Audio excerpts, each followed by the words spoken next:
Hello, everybody. How are you? Hello, hello, hello, hello. How's everybody doing? Um, Somebody said no sound. I think I've got sound. Should be sound here. Hello, hello. Let's try that. I think I should have sound. Yes, yes, no. If you didn't hear sound, sorry about that. It looked like I had sound. Hello, everybody. All right. So if you didn't hear any of what I was saying for the last 5 minutes, this is a major system.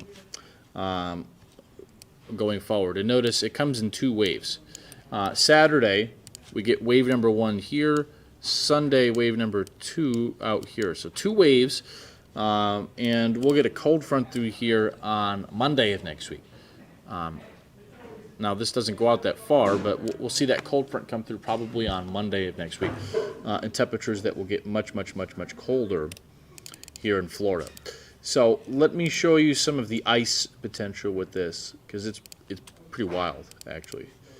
So here is the ice potential. Now, this will be a crippling ice storm for somebody. The question is just who. Generally, where you see this brighter pink, that's where there's enough ice to take out power and to snap trees. And that is a huge area here. Places like Charlotte, Knoxville, Nashville, Dallas, Austin, Shreveport, Little Rock, Tupelo. There's a huge area here of major ice. Now, in terms of snow, let me pull up the snow. Now, this is just through Sunday, so this is not the full storm. This is up further north. I mean, look at some of these snow totals here. 15 inches over towards Virginia, 9 in Illinois, 8 all of Ohio, 9 inches of snow.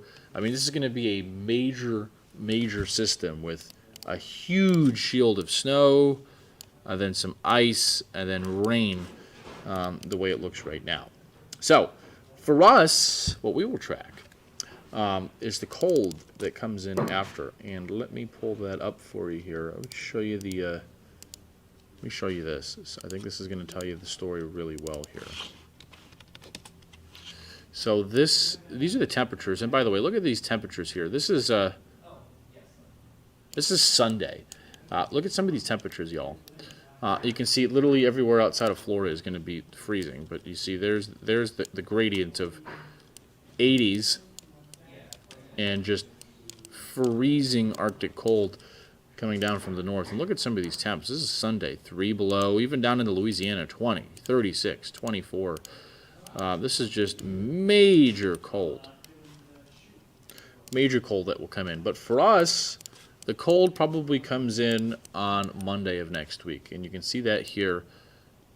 Here you go. So this is the front right here. Notice it pretty clearly shows up. So for us, this is the cold front that will come through Monday of next week. Big time northwest winds, big drop in temperature, and we'll go from the 80s by Tuesday morning of next week. Here you go, and we're back into the 30s. So while we're like 84-ish,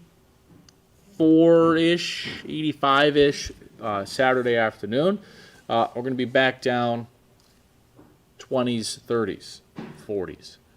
Tuesday morning of next week. Now, that will be just an appetizer for what could be a bigger shot of cold the end of next week into the following weekend.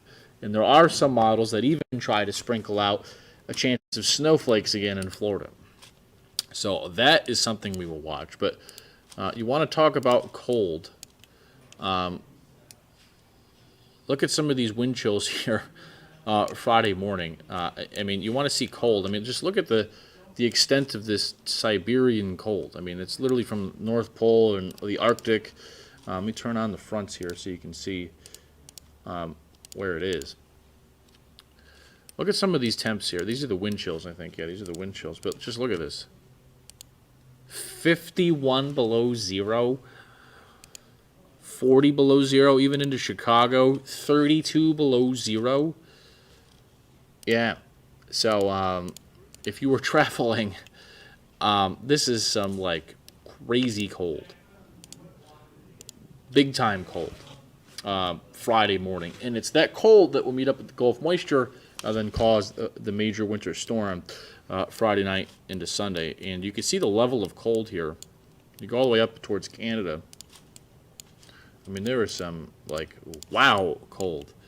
Some of the coldest air in the entire hemisphere will be coming into the U.S. And look up here, 65 below zero, 53 below zero.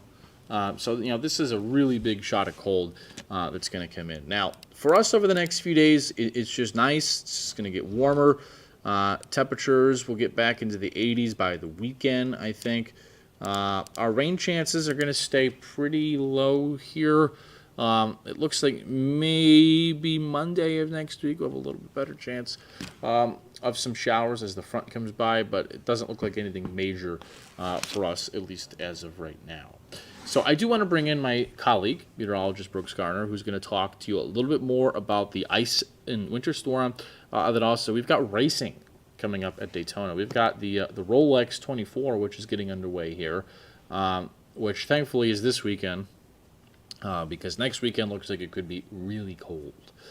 So for more on that, I want to bring in Brooks, and we're going to hear from Brooks now for the next little bit. Brooks?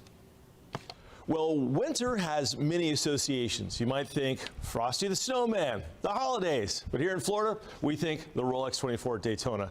That's right. Every year toward the end of January, we kick it off with a great race. That precedes the Daytona 500, the unofficial start to the, or I guess you could say the official start to the big NASCAR season. But this is a big deal. And this weekend, we couldn't have ordered finer weather as if we had control over it. It just so happens to be, the luck would have it, that the temperatures will be perfect. Perfect for fans, perfect for drivers, perfect for crews. 76 on Saturday, 77 on Sunday. And we're not taking it for granted because, well, our version of winter is associated with racing and great track days. The version of winter just one state up is associated with ice storms and snowstorms, and it's all happening the same weekend, this weekend. And it's all thanks to this big amplified jet stream with a wild pattern, Arctic air surging southward. And what that is going to do is force an interaction with jet stream energy and a lot of moisture working northward out of the Gulf, setting the stage for what could be the worst snowstorm of the season and the worst ice storm in a generation. Now, there's a lot of big terms being used to describe this setup, like catastrophic, historic, once in a lifetime. But there is truly potential in a narrow strip of the south from roughly Dallas to Atlanta along the I-20 corridor, where there may be enough freezing rain to bring down power lines, accumulating to more than 1 or in some cases up to 2 inches on surfaces. That can bring down trees and make roads impassable, not just because it's hard to drive on ice. In fact, in many cases it's impossible, but because trees will be blocking the roads. So this is how the setup works out. We're going to see an icing event developing Saturday, first in Texas, then working through Arkansas, and then eventually on Sunday into the Nashville area, Memphis, eastern Tennessee, on into North Carolina, Georgia, maybe northern Alabama, and into Virginia. And in these areas, spanning about 2,000 miles wide, there's about 175 million people and 30 states impacted by this thing. This is going to be a huge winter storm. Just north of the icing area, there's going to be a strip between roughly I-20 and I-70 that could see upwards of a foot of snow in areas that typically don't see more than several inches in a big storm in the wintertime. So this is a big system. And because it's so amplified, because it's so massive, that's why we're going to have such a strong push from the south. That's why our weather is going to be so delightful. In fact, we're going to see 80s, while places like Atlanta could see scenes like this. This is what 1 inch of ice looked like back in a historic ice storm in Kansas in 2017. Look at that, it took out a whole tree. Oftentimes trees like this fall on power lines, they fall across roads, and they can make it really tough to go anywhere for days on end. And in fact, power can be knocked out for more than a week, especially when you get the higher end freezing rain totals. This is what 2 inches of icing looks like. This is from a historic storm in 1998 in upstate New York, where you can see the trees are down on cars. The roads were blocked for days, if not weeks, in some communities. And in parts of the Northeast, including Quebec and in the Canadian province there, north of New York and Vermont, power was out for up to 3 months in spots as entire transmission towers were taken down by upwards of 3 inches of ice. Now, the forecast is likely not to feature more than about 1 inch of freezing rain falling and accumulating in the southeast. But some of our most reliable computer models in the world are suggesting we may see totals in excess of 2 inches in a couple of communities. So this is a big dog weather system, and we're going to be watching it here from the pool side. All right, that's the latest from the analysis desk. Back to you.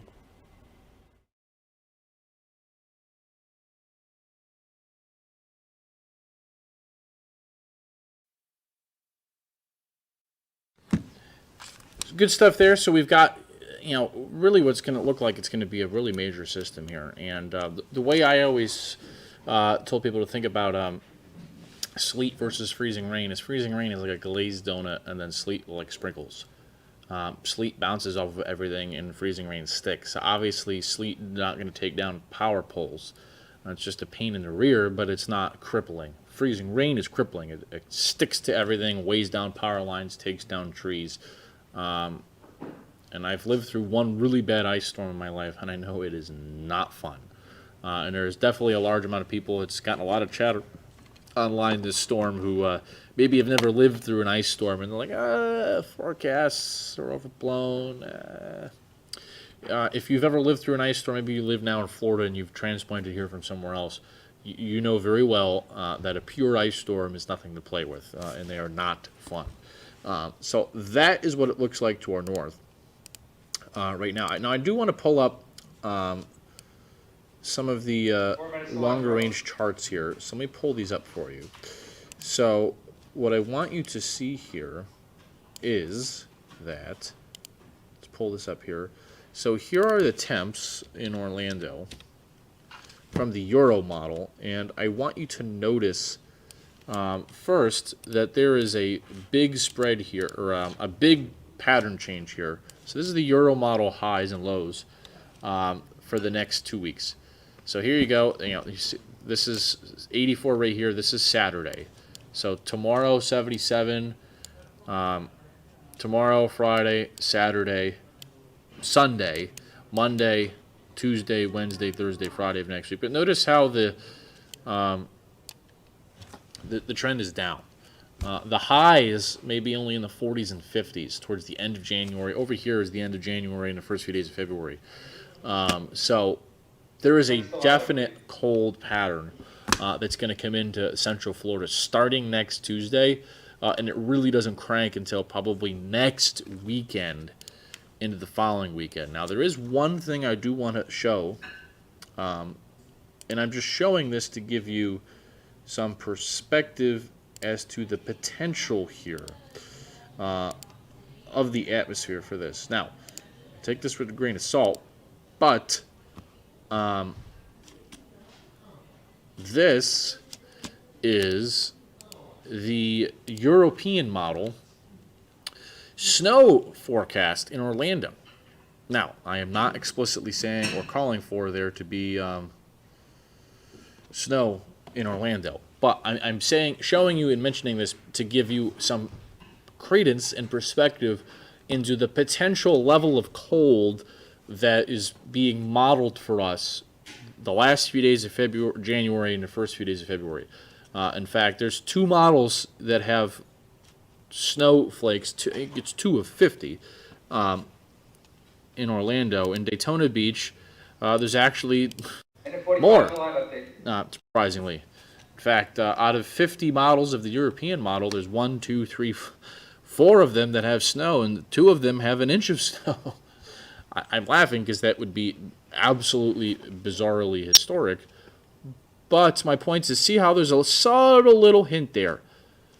And the fact that there is a handful of models saying, yeah, it could be cold enough for snow, that tells me that the temperature forecast, there's going to be some really cold air around the end of the month and early February. So while we're going to get a big drop early next week, it's the second cold front and the second polar vortex for us, the end of the month, that I think could be a little bit more impactful here, whereas this setup is going to be more mainly toward north. So let me pull up a camera quick and show you outside because it really is a nice day here right now. There's the view towards the theme parks and the tourist district. Things are very nice out there. Just a lovely day right now. Temperatures here are in the 70s for most places, but across the country, the cold is really starting to come in up to the north. In fact, Orlando is one of the warmest places in the country right now, and you can see some of that cold starting to come in up to the north. So appreciate all of you watching here on Facebook and YouTube, and as always on Fox Local. You're going to see Marlisa coming up with 407 here. in 4 minutes on Fox Local. And I will see you with much more on the weather at 5, 6, 8, 10, and 11 tonight. I've got some new graphics I'm going to cook up and make about the warmth for Sunday, the snow and the ice to our north, and then this potential second cold wave that could be a little bit more impactful for us towards the end